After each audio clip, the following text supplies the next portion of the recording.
មើលស្ដាប់សួរនឹងសុំទោស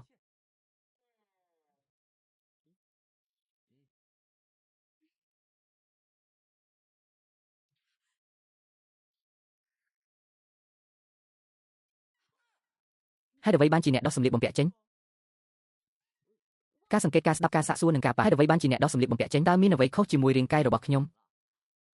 វាអាចមានភាពត្រឹមត្រូវខ្ពស់ឬមិនត្រឹមត្រូវតាមរយៈសម្លៀកបំពាក់លើកម្រាមដៃទេបដូរទៅជាសម្លៀកបំពាក់រលុងហ៊ានលួចមើលទាំងបិទភ្នែកវាបានខំលើក្បាលរបស់អ្នក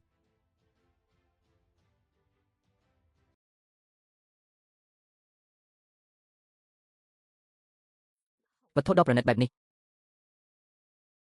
ប៉ុណ្ណឹងហើយហេតុអ្វីបានជាអ្នកស្គាល់អោផាយនាគនេះមិនមានហៅប៉ៅនៅក្នុងដៃអាទេតើអ្នកលាក់ឈាមនៃណាធ្វើជាគ្រូពេទ្យត្រូវគិតគូរពីរឿងតខ្លួន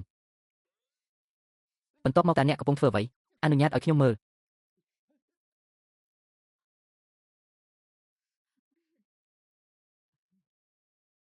តើអ្នកលាក់គាត់នៃណាខ្ញុំងុយគេងហើយដល់ពេលគេងហើយ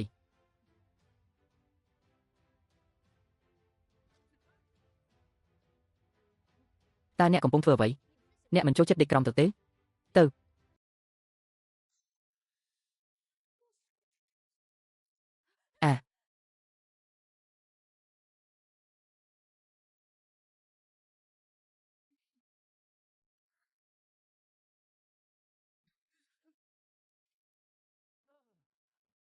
ហេតុអ្វីបានជាព្រះមហេសីនៅក្នុងព្រះរាជវាំងរបស់ព្រះនាង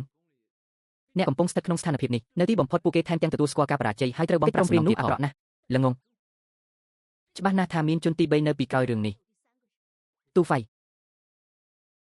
គាត់មិនមានគូក្បាលប្រភេទនោះទេមានអ្នកមកដល់ហើយព្រះមហាក្សត្រ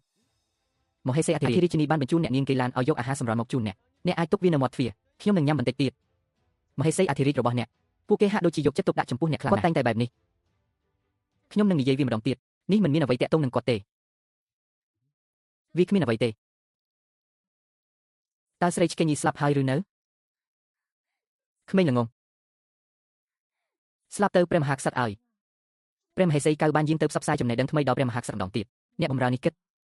ព្រះយេស៊ូវវាទាំងអស់នេះគឺដើម្បីឲ្យខ្ញុំអាចបង្ហាញស្បែកបានកាន់តែច្រើនឥឡូវនេះព្រះរាជាយ៉ាងកាន់អំណាចដាច់ខាតប៉ុន្តែព្រះករុណានៅតែមានព្រះមហេសីស៊ូនៅក្នុងព្រះហឫទ័យរបស់ព្រះអង្គដូច្នេះអ្នកចង់មានន័យថាខ្ញុំមិនឆ្លាតដូចគាត់ទេ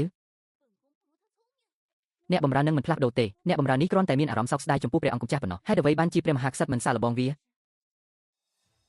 អ្នកពិតជាគិតគូរណាស់អ្នកបម្រើរូបនេះបានដើរតាមព្រះអង្គម្ចាស់តាំងពីការពិតណាស់ខ្ញុំសង្ឃឹមថាព្រះមហាក្សត្រីយានីមានសមត្ថភាពត្រូវការអ្នកបម្រើបានអនុញ្ញាតឲ្យការវាកំទេចដំណើរការទៅតាមចន្ទៈវិមាននេះឥឡូវត្រូវបានហាមឃាត់ហើយនោះហើយជារបៀបដែលអ្នកបានខ្លាយជាបន្ទាប់មកអ្នកគោរពតាមបញ្ជាក្មេងល្ងងទៅឋានរកទៅមនុស្សល្ងងថ្ងៃនេះគួរឲ្យចាប់អារម្មណ៍ណាស់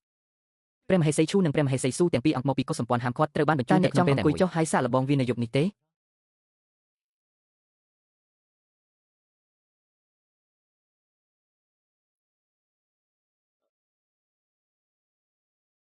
អ្នកបម្រើរូបនេះមានការរៀបរៀបចំពោះសេចក្តីសប្បុរសនិងភាពស្លូតបូតរបស់អ្នកមិនបង្កគ្រោះថ្នាក់ដល់មនុស្សបរិភោគទេប៉ុន្តែចុះយ៉ាងណាបើវាជាស្ត្រីធ្វើបានល្អណាស់ខ្ញុំនឹងសូមឲ្យម្ចាស់របស់ខ្ញុំតុបតែងអ្នកនៅពេលក្រោយអរគុណប្អូនស្រីនេះមានរសជាតិខុសកុំញ៉ាំ